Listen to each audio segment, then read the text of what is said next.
Hello বন্ধুরা, জ্ঞানজ্যোতি coaching সেন্টারের পক্ষ থেকে তোমাদের সকলকে জানাই আরও একবার স্বাগত। আজকে আমি তোমাদের সঙ্গে যে বিষয়টি নিয়ে আলোচনা করব সেটি হচ্ছে হরপ্পা সভ্যতার বাণিজ্য। বিষয়টি শুরু করার আগে তোমাদেরকে একটা ছোট্ট ইনফরমেশন দিতে চাই।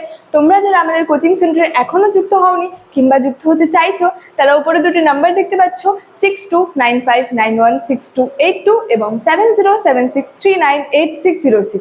এই দুটি নাম্বারের মধ্যে কিন্তু যে কোনো একটি নাম্বারে যোগাযোগ করে আমাদের সঙ্গে কিন্তু যুক্ত হয়ে যেতে পারো। তো দেরি না করে কিন্তু আজকে টপিক সম্পর্কে আলোচনা শুরু করছি। তো বললাম যে হরপ্পা সভ্যতার বাণিজ্য।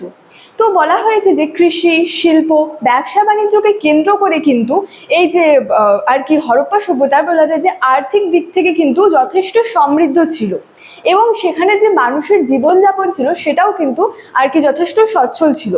তো বলা হয় যে হরপ্পার যে আর কি নগর সংস্কৃতি বিকাশের যদি একটা অন্যতম যদি প্রধান কারণের কথা বলি, এটি ছিল হচ্ছে এখানের যে বাণিজ্যিক সমৃদ্ধি বা যে বাণিজ্য ছিল।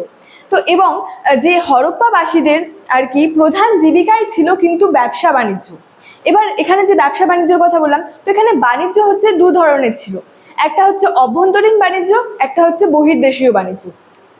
তো বলা হয়েছে তারা তাদের হচ্ছে প্রতিবেশী আর কি অঞ্চলের সঙ্গে তো ব্যবসা বাণিজ্য করতোই, এবং বলা যায় যে তার পাশাপাশি কিন্তু যে ভারতের বাইরে পশ্চিম এশিয়ার অর্থাৎ যে মেসোপটেমিয়া, মিশর, এগুলোর সঙ্গে মানে মেসোপটেমিয়া, মিশরের সঙ্গে কিন্তু জলপথ এবং স্থলপথ উভয় পথেই কিন্তু এই ব্যবসা বাণিজ্য কিন্তু করতো।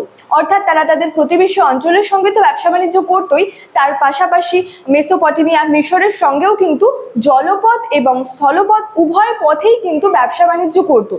এবং বলা হয়েছে যে মেসোপটেমিয়ার প্রাচীন লিপি থেকে জানা যায় যে হরপ্পার সঙ্গে আর কি যে মেসোপটেমিয়ার সমুদ্র পথে কিন্তু ব্যবসা বাণিজ্য চলতো।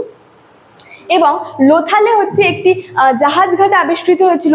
তো এই যে লোথালে যে জাহাজ ঘাটাটি আবিষ্কৃত হয়েছিল, এই লোথাল এটি হচ্ছে হরপ্পা সভ্যতার যে বিভিন্ন নগরগুলিকে কেন্দ্র করে গড়ে উঠেছিল, এই নগরগুলির মধ্যে কিন্তু একটি অন্যতম উল্লেখযোগ্য নগর ছিল হচ্ছে এই লোথাল। তো এই লোথালে হচ্ছে একটি জাহাজ ঘাটা আবিষ্কৃত হওয়ায় কিন্তু বোঝা যায় যে যে বহির্দেশীয় যে বাণিজ্য মূলত কিন্তু সমুদ্র পথেই কিন্তু চলতো।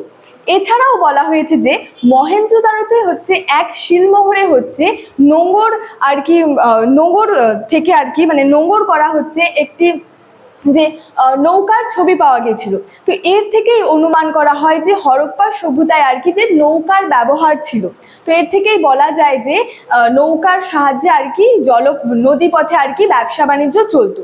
তো এবার যদি বলি হরপ্পার নগরগুলি থেকে কি কি রপ্তানি করা হতো। হরপ্পার নগরগুলি থেকে কিন্তু যে হাতির দাঁতের যে তৈরি যে সমস্ত আর কি জিনিস ছিল, তারপরে হচ্ছে কাপড়, মণিমুক্তা, এই প্রভৃতিগুলি কিন্তু রপ্তানি করা হতো।